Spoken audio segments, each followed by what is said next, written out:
Je me présente, mon nom est Alfred Bernard, je suis directeur de recherche FNRS, donc mon activité principale c'est la recherche scientifique dans le domaine de la toxicologie et également les chercheurs FNRS à l'UCL ont un titre académique, donc on est automatiquement membre du corps académique dès lors qu'on entre au FNRS comme mandataire permanent. Donc j'ai cette double casquette, une double liberté aussi sur le plan scientifique. Aujourd'hui, nous allons aborder un sujet qui vous concerne, parce que vous êtes la population la plus exposée.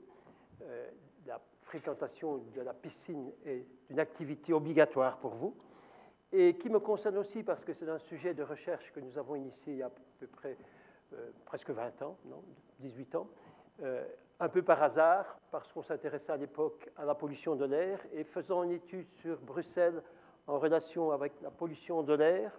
À l'époque, j'avais un budget d'un ministre, M. Gozouin, qui avait donné un budget de recherche, et le but était de montrer que l'air à Bruxelles était plus pollué qu'au fond des Ardennes. Et nous avons mené une étude à l'époque chez des enfants en école primaire, et avec des Australiens, nous avons mesuré toute une série de tests, vous allez voir le type de tests qu'on a utilisé, et on s'est rendu compte que c'était pire dans les Ardennes qu'à Bruxelles. Et le ministre, bien sûr, n'était pas content, parce que le but, bien sûr, est de freiner le trafic sur Bruxelles. Et on s'est rendu compte que cette anomalie était liée à un facteur que nous n'avions pas imaginé, c'est-à-dire la fréquentation de piscines dans les Ardennes, qui étaient des piscines mal ventilées. Et la chance que nous avons eue, c'est que les participants à cette étude, ce sont évidemment des enfants dans des écoles, et à Bruxelles, comme je suis lié à l'Université catholique de Louvain, la plupart des écoles m'ont fermé la porte, et seules les écoles catholiques m'ont ouvert la porte.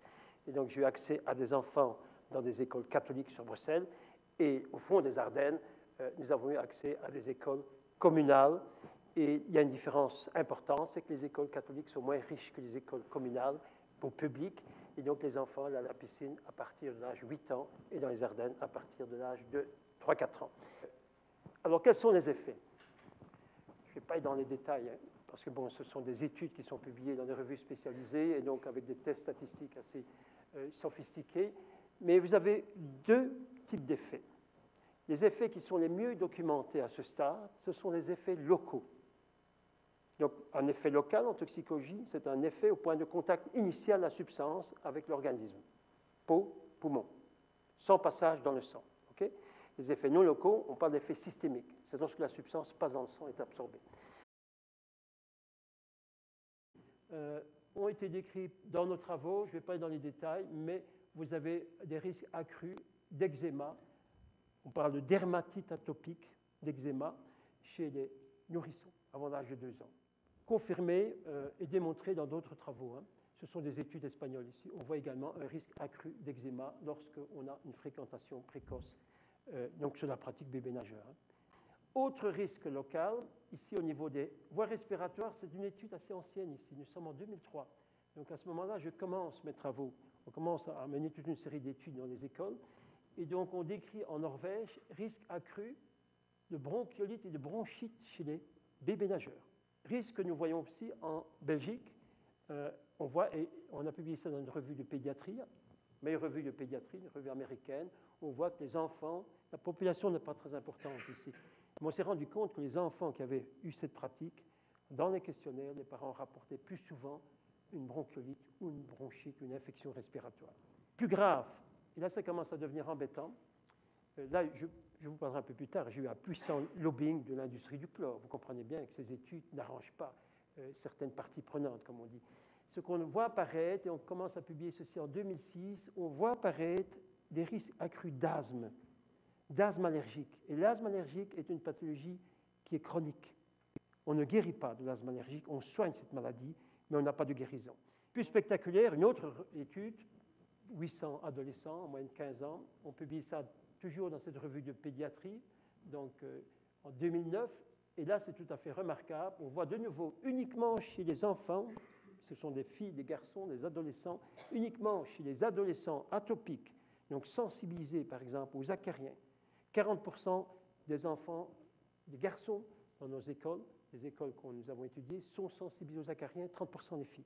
Donc dans cette population, c'est à peu près 30-40%, on voit apparaître de façon très nette. Si vous regardez un peu ces chiffres ici, vous voyez c'est en fonction du nombre d'heures cumulées. Donc c'est la dose. Il y a une relation avec la dose. Vous voyez que les risques d'asthme sont multipliés pratiquement par 10, 15. Donc ce sont des risques très importants, c'est une exposition cumulée. Et ce qui se passe, c'est que ces adolescents sont en train de rejoindre les niveaux d'asthme qu'on décrit chez les champions de natation. Et on a émis l'hypothèse, je ne vais pas entrer dans ces détails, mais on a émis l'hypothèse que ce facteur de risque, qui est un facteur évitable, il suffit de contrôler la qualité de l'air. Ou alors on ne voit pas les enfants. Mais ce facteur de risque est probablement impliqué en partie dans l'épidémie d'asthme allergique qui touche le monde occidental. Et vous voyez quelques aspects mécanistiques. On a d'autres éléments qui appuient le lien de causalité entre asthme et asthme, affection allergique et la fréquentation des piscines. Ce sont des outils que nous avons développés au laboratoire et qui permettent par un dosage dans le sang, on fait une prise de sang, qui permet par un dosage sanguin de mesurer, d'avoir des indicateurs de lésions du poumon profond. Un petit mot des effets systémiques. Ceux-là sont plus troublants. On parle beaucoup de perturbateurs endocriniens. Et donc, vous savez, ce sont des substances qui modifient donc, l'action ou la synthèse des hormones. Et de façon assez troublante, on a émis l'hypothèse que ces produits qui sont absorbés par la peau pourraient toucher le système reproducteur, notamment des garçons.